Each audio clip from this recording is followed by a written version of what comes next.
gracia hay cuando paso por el fuego. Abres camino donde... Buenos días. Quiero darte de nuevo la bienvenida a los devocionales de la comunidad. En esta semana comenzamos un nuevo enfoque en este camino que estamos haciendo hacia el crecimiento espiritual. Estamos, viendo diversas disciplinas espirituales, pero también hablando sobre la espiritualidad y viendo diferentes temáticas sobre esta espiritualidad para que nos ayude a acercarnos de mejor manera al Señor.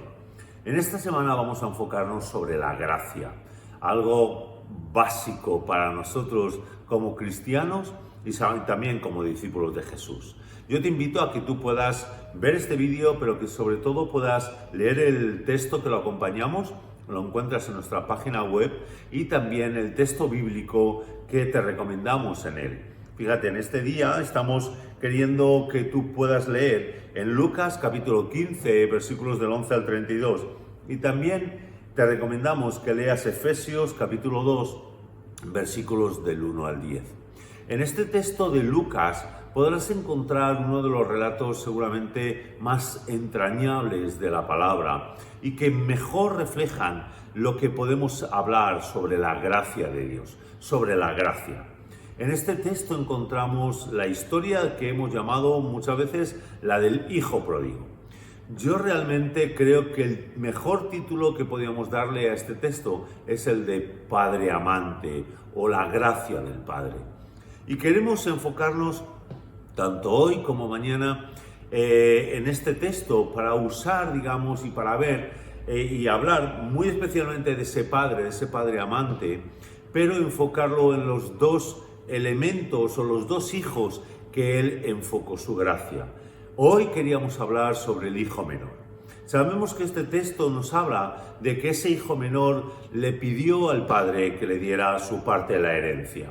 Algo que el pueblo judío también, seguramente en casi todas las demás culturas, era algo confuso, algo realmente que iba en contra de todo lo que la cultura judía y todo lo que era la enseñanza de la palabra de Dios enseñaba. Aquel hijo le pidió a su padre la parte de la herencia. Como era el hijo menor, aproximadamente un tercio de lo que a él le correspondía, de lo que era la herencia que el padre iba a dejar. Pero sobre todo lo que se declaraba con esta petición de la herencia es que el hijo no quería saber nada del padre y que lo consideraba casi como que había muerto, que había fallecido. Y aquel hijo llegó y tomó esta herencia porque el padre se la dio y se fue. Y se fue a gastarla, se fue a desperdiciarla. Pasó de la abundancia a la escasez y al hambre. Pasó del disfrute a la perversidad y a la situación peor. Pero sabemos que aquel hijo que había tratado tan mal al padre, cuando perdió todo, volvió a poner su mirada en su hogar, en su padre, en aquel que realmente le había dado todo lo que tenía en la vida, y aquel lo había desperdiciado. Pero fijaros, él lo que empezó es a pensar cómo podía volver a casa de su padre y a volver a estar bajo su cobijo. Pero como decíamos, el protagonista real de este hecho, de esta historia, era el padre. El padre primero le había concedido al hijo su petición, aunque seguro que se había sentido defraudado, aunque se había sentido rechazado. Él le dio aquello que le pidió, aunque no tenía obligación, pero él, como un padre bueno, él no quiso imponerse sobre el hijo y le dio aquella herencia, aquella parte de la herencia que le había pedido, seguro que con todo el dolor del corazón. Pero fijaros, el padre no llegó y le dijo, bueno, pues te doy la herencia, no quiero volver a saber nada más de ti. Nos dice el texto que el padre estaba cada día esperando a aquel hijo. Era un padre que no esperó a que el hijo viniera a pedirle perdón o que viniera, derrotado para poder tener gracia, para poder tener perdón para aquel hijo pequeño. Nos dice la historia que el padre estaba esperándole cada día a la puerta. Y cuando el hijo volvió en sí, nos dice el texto, y volvió hacia la casa del padre, dice que el padre le vio de lejos. Y entonces dice el texto que aquel padre salió corriendo, algo que era vergonzoso para un judío. En la cultura judía, los hombres, los padres no corrían. Pero aquel hombre lo dejó, digamos, todo lo que era su honor, todo lo que era su buen nombre, para llegar e ir a abrazar a aquel hijo. Él lo amaba por encima de cualquier cosa. Él lo amaba por encima de su estima, de su buen nombre, como hemos dicho antes. Y él dice que llegó corriendo. Y cuando el hijo que empezó a hablarle, él dice que lo abrazó y no le dejó darle mayor excusa.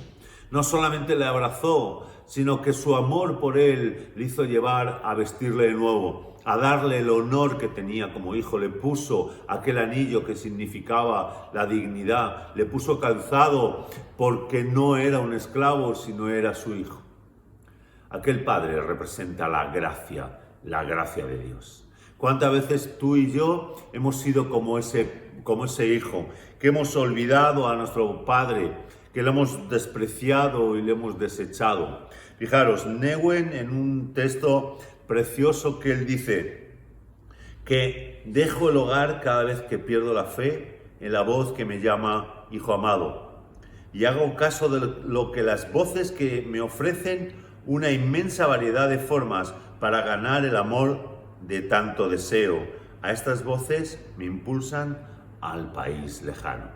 Muchas veces nos sentimos, como dice aquí Neuen, nos sentimos llamados por mil voces y dejamos realmente de escuchar y de buscar esa voz que nos dice que somos hijos amados.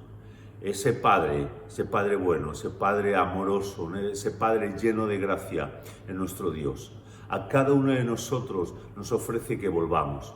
Muchas veces hemos salido de nuestra tierra, de nuestra casa, y le hemos despreciado, pero Él sigue esperándonos con los brazos abiertos, no para echarnos una reprimenda, que no la merecemos, sino para declararnos de nuevo hijos suyos, amados, dignos. ¿Cuándo vamos a volver a Él? Muchos de nosotros sentimos que no merecemos, como aquel joven cuando estaba comiendo algarrobas o estaba deseando comer las algarrobas de aquellos cerdos.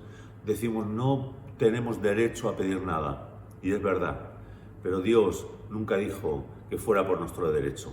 Todo lo que Él nos quiere dar es por su gracia y por su amor. Volvamos a Él, volvamos a la gracia del Padre, al amor del Padre que está esperándonos con los brazos abiertos. Disfruta de este regreso a casa, disfruta del abrazo del Padre que Él quiere darte hoy. Gracia hay cuando paso por el fuego. Abres camino donde no